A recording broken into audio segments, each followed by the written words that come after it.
What is going on, guys? Welcome to tonight's video. Been a minute since I posted. I've been away in the UK for the last week. I didn't vlog any of it because anything that's kind of special to me, I kind of try and keep a camera away from it, just kind of keep it like my own personal memories. I probably will vlog one time when I'm away. Two things to note before I start this video. The camera is in a precarious balancing act right now. I don't know where my handheld tripod is, but it's kind of balancing, so if it cuts off instantly and I have to edit and whatever, that's what happened. And as always, we have, come here, come, we have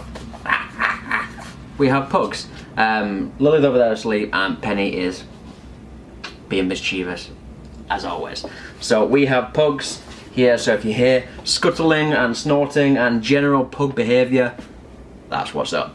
But yeah, I went back to the UK last week, and if you follow the channel, I've been getting a lot of messages, again, thank you so much. If you follow the channel, you know that I moved from the UK in 2016 to Toronto. I am from a super small city in the UK called York, so I went back there to visit the family. And what I was getting while there, I was getting what, like I do on my YouTube channel, the comments, I was getting a lot of comments from the older people that I used to see in the gym back there. I used to go to Valentine's in York, but from the people there asking kind of, why did I do it? Why did I move? What spurred me to move? How am I enjoying it? How am I liking it?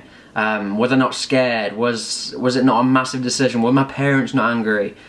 So I thought, I've explained on this channel maybe 2-3 times before. I've done a video kind of my journey moving to Canada. But I thought I'd do a final one for the people that haven't seen that and kind of tie up some loose ends to be able to just say, this is exactly what happened, this is why I'm here, and this is how I am enjoying my life now. So let's rewind all the way back to 2016. I'd been working in a job that I hated, just mundane office 9-to-5 work, and just not enjoying what I was doing at all. Repetitive kind of 9-to-5, waking up in the morning, hating driving to work, looking forward to the weekend, looking forward to that vacation every year, and just kind of thinking, is this what life is? Is this all it has to offer? I'd look around and I'd see people that had been in that job for 20, 25, 30 years, and they looked depressed as hell, but they was in that dreaded comfort zone where they basically had committed so much to it, they would never change it. And I kind of had an epiphany that, well, I'm not an epiphany, I'm a massive believer in what I'm about to say, is that if you are going to complain about your situation that you're in, and I was massively complaining at the time, but you do nothing to change it, then you, in my eyes, don't have the right to complain. You just should carry on doing what you're doing. So I was like, Daryl, if you're going to complain, if you're going to whine and cry about the situation that you're in, you have to do something to either change it or shut up and just don't do anything. So obviously I changed it. I started looking at my options, what I could do. I knew I had to do something massively because I'd just been in such a comfort zone situation. I knew I had to do something massive to kind of switch my life up, basically, and just turn it upside down, put myself in an uncomfortable situation and see what I could do. I've always been infatuated with North American culture, and when I found out I could get a working visa to come to Canada, that to me seemed like the answer I was searching for. So I applied for a working holiday visa which lasted 2 years, did that and then got accepted to come out. That was in the end of July, and I actually arrived in Toronto on August 24th, 2016. Could have gone to Australia as well. That was an option. I know a lot of people from the UK do go and do that backpacking thing in Australia, but my thing about coming out to North America, coming to Canada, was to come out here and potentially start a life.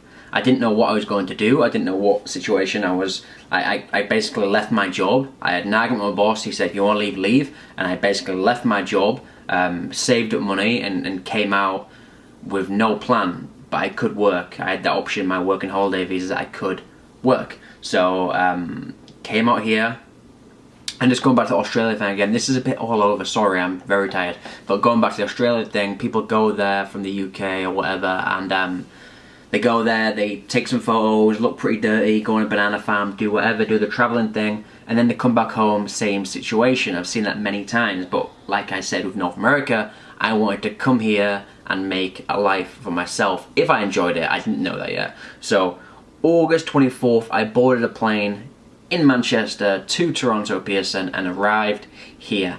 Got a train downtown. I was staying in hotels. This is how kind of unplanned this journey was. I was staying in hotels for the first week that I was here, and kind of enjoying the city. Went to go and see the Blue Jays, went to the CN Tower.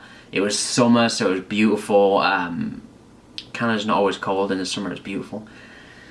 But yeah, I fell in love with the city almost instantly. On the 8th night, I was actually told there was no hotel rooms available because it was busy, because it was summer. There was none in the city pretty much available, so I thought, I haven't got a job, I haven't got anything to do. I'm going to go to New York City, because it is coincidentally a 12-hour drive on a coach to New York City, and it cost me $60, which I found insane that I could, one, drive to New York, or get driven on a coach, and two, it was only $60, so that was pretty good. And then before that, which I'm going to have on my next video, I met Jasmine before I went to New York. Jasmine is my wife now. Things have progressed over this last 2 years pretty quick. We have our family with the pugs, and I will do my next video with Jasmine, kind of introducing her. She's been on the channel quite a few times. You've seen her popping up and about. She sometimes films stuff for me. But yeah, basically guys, that's why I came here. The full story is I went to New York, came back, stopped at Montreal on the way back to Toronto, and then when I came back to Toronto I was still looking for a place, going back and forth, met with Jasmine, still looking for a place, and we basically hit it off so well. She offered me to stay with her until I found a permanent place, and I haven't left since. This was that place, and we've got Penny, our new puppy, Lily, our baby, of course, and we've just built this amazing, we've got our own business, and we've just built this amazing life that I wouldn't even have imagined for myself at all.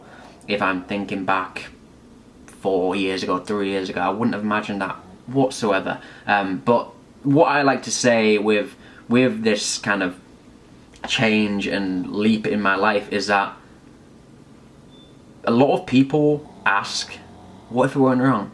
What would you do? What if it didn't work out? Was you not scared? Yes, I was scared, but I wasn't scared about it not working out. I was scared because I was in a foreign environment, an environment I'd never been by myself. I'd never travelled by myself. I wasn't well travelled. I was very much a homegrown lad in York. But I knew deep down that if it didn't work out, the worst thing that could happen was I'd go back home. And that was it. I'd go back home, back to the drawing board, figure it out. And the actual first week, I was majorly homesick. And then speaking to Jasmine, which again, my wife, speaking to Jasmine, she, I was planning on going home, and she talked me out of it. She said, look, this is an amazing opportunity you have. You can go home. I'm not going to stop you. It's your decision, but you came here for a reason, and I think that you would regret it massively if you went home. And she was right, and I appreciate her so much for kind of talking me out of that, which would have been a silly decision to do. It was just basically 5-minute thought process of feeling homesick. But yeah, I appreciate her so much for that. But guys, what I'm trying to say, I feel like I'm rambling now, but there's two things I want to say before I end the video. One, a lot of people message me asking how to do this, how to do that. What I want to say is everyone's situation is different. So you can do the exact same thing, but it will never be in the same situation. Everyone's going to have a different experience doing certain things. So I can only talk about my experience. I can't fully advise on experiences that you will have. It's everyone's individual, and everyone will have a different journey. And two, what I really make these videos for is to inspire people. I want to, it's getting serious now, but I want to speak to the people that are sat around doing these jobs that they hate, doing this stuff, and they're told that they have to go and do it, get on with the job, shut up, do it, don't do anything, go to school, go to job, whatever. You don't have to do something you do not like. That is not what life's about. I'm a massive believer in enjoying your life and loving your life. If you want to do something that you enjoy, make a plan, make it happen, and you will be so much more happier, and you will gain all the benefits from just jumping out into the unknown, and just seeing what this massive world has to offer. And I'm not taking a dig at the people that do these jobs and kind of stay in the job or do whatever. If you find that fulfilling and you love that, that's fine. I always say it's personal preference. If you love that, that's fine. But what I love is what I'm doing right now, and I'm so happy that this is easily the best decision that I've ever made in my life, and I continue to love it more and more every day that I'm here. But yeah, that's basically it, guys. Comment below. As always, I will try and message you back if you message me personally. Sometimes I can, or sometimes it's just a little bit overwhelming. If you're kind of putting almost your life decisions in my hands, I don't want to be that guy. I can just talk about my journey, and if that helps you, then all the better. But thank you for watching the video, guys. I feel like this has been a bit all over the place, but like I said, I'm tired and I just wanted to get a video out. I feel a little bit rusty behind the camera. But thank you guys for watching, and I'll see you in the next one, which I'll bring Jasmine in. We'll introduce her. You've seen it before, but we'll do a full kind of introduction. Have a good night, guys.